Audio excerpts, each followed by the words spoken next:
Le 32e dimanche du temps ordinaire à liturgique A, l'évangile selon saint Matthieu, chapitre 25, versets 1 à 13. Bien-aimé du Seigneur, loué soit Jésus-Christ. Les premiers mots du texte de l'évangile de ce jour sont très réjouissants.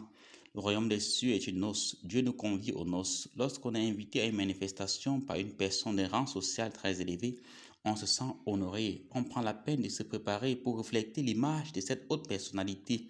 Le royaume des cieux n'est pas un camp de concentration, mais un festin. Et toute notre vie ici-bas est un moment de préparation, un moment où chacun doit se mettre, un moment où chacun se met, où chacun devrait se mettre pour être prêt. Ne participeront à la fête des noces que ceux qui auront pris leur disposition pour être prêts, car il ne suffit pas de se savoir invité, il faut en conséquence se comporter de manière responsable, c'est-à-dire avoir en permanence de l'huile dans nos lampes, car l'attente est longue et l'arrivée de l'époux se fera à l'improviste. Les saintes jeunes filles imprévoyantes, tout comme les saints raisonnables, se sont toutes endormies. Nul ne peut échapper au grand sommeil, au sommeil du soir de notre vie.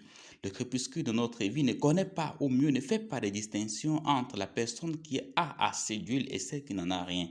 La distinction s'opère à minuit, c'est-à-dire à l'aurore du Seigneur, au cri du réveil. Refuser du pétrole aux autres, pourtant ils sont dans le besoin, à cet instant précis et capital, peut être considéré comme un manque de charité de la part des vierges prévoyantes, et pourtant non. C'est un pétrole qui ne saurait être partagé, car ce pétrole, ce sont nos actes de charité. On ne peut pas les attribuer à quelqu'un d'autre, on ne peut non plus les emprunter. Gardons-nous de n'avoir qu'une petite quantité de pétrole, c'est-à-dire d'actes de charité dans nos vies.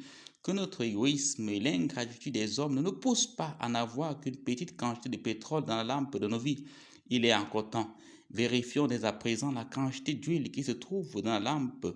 Même si elle est beaucoup, ajoutons encore. Ayons une réserve abondante, car l'excès dans ce sens ne nuit pas.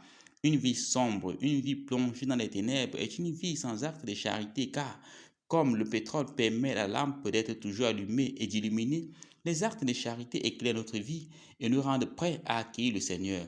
Une lampe sans pétrole est une vie sans actes de charité, une vie plongée dans les ténèbres obscures. Seuls nos actes de charité illumineront nos pas à l'aurore du Seigneur pour entrer dans la salle des noces où le Seigneur se reconnaîtra en nous, puisque nous serons semblables à lui. Loué soit Jésus-Christ.